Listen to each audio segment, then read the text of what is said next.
wanted a 911 like my whole life, like posters on the wall as a kid kind of stuff. I've wanted to rebuild one of these engines for almost as long, but I didn't think it was gonna happen at the same time. But when I got this car, it had 0 oil pressure. At idle and warmed up, but still 0 oil pressure, like catastrophic. And I was so freaked out, I was literally sick to my stomach. I mean, these cars have gone so bananas that this engine is worth more than all the rest of my cars combined. I'm pretty sure. And I think I have some pretty cool cars. So I had no choice but to figure it out. The last time I took this engine out, it was a mess.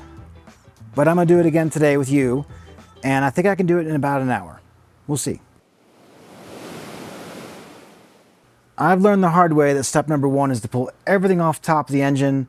It makes life way easier later on, so we're gonna start there.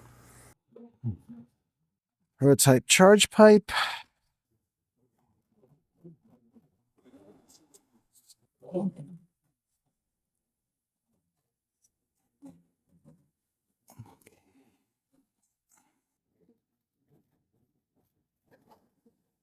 One thing I can tell you is that working on a car with fresh paint is about 1,000,000 times more stressful. And you gotta go slower and be really thoughtful and not slip on your wrench or whatever else.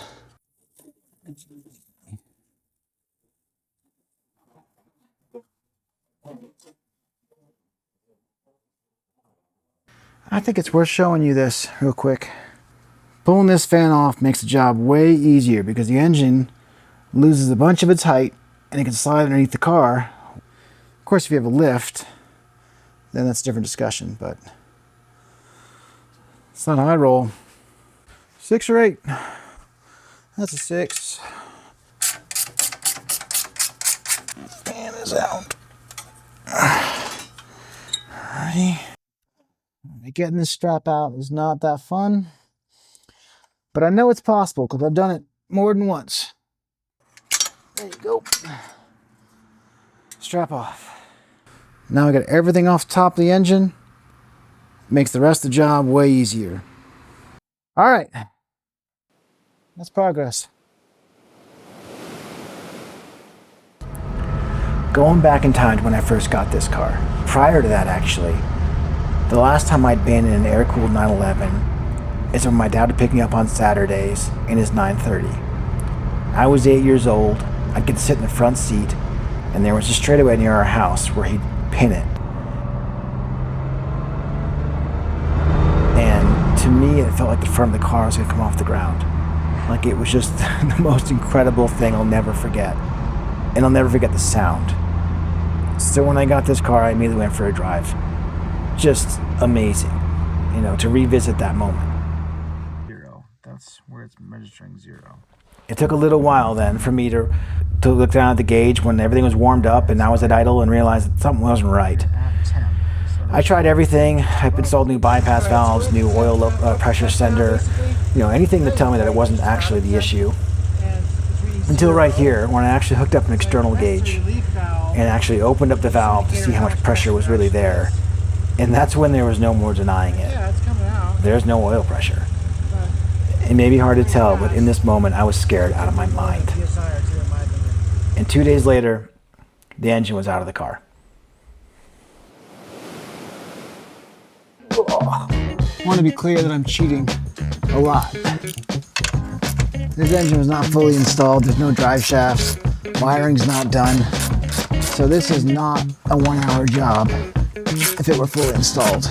Prototype exhaust off of here. This is the prototype exhaust.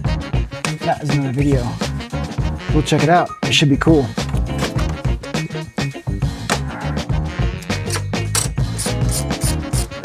I just flip these off. Maybe not. Nice. Alright, what else needs to come off? Clutch cable. Got a ground strap needs to come off. So I wouldn't say I really enjoy working on the ground. Having a lift would be an upgrade.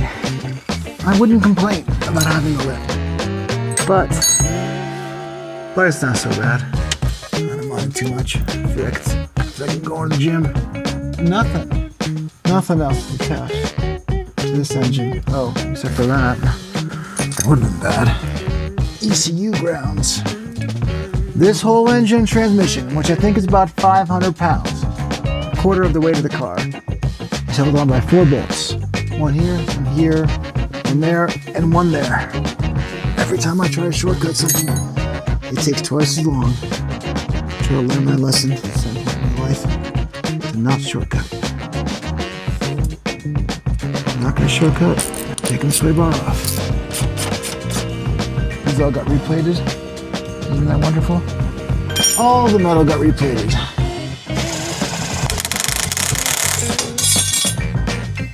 That's real nice.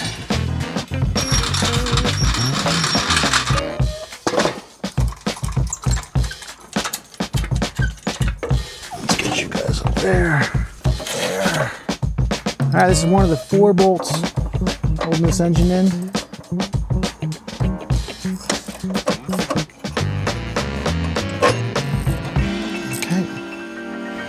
Tension's off. Let's go below. Last bolt.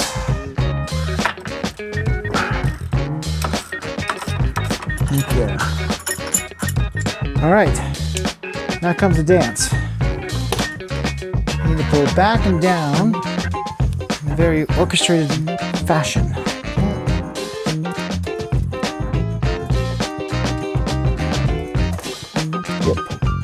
Always gotta forget at least one thing.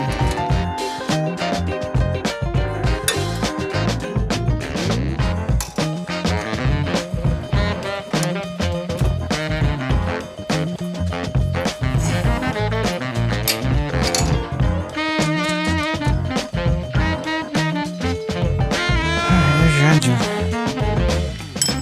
So, I definitely thought about getting one of the newer lightweight high torque starters, but then I was kind of like, man, this thing started this car like a million times. Let's just get it rebuilt.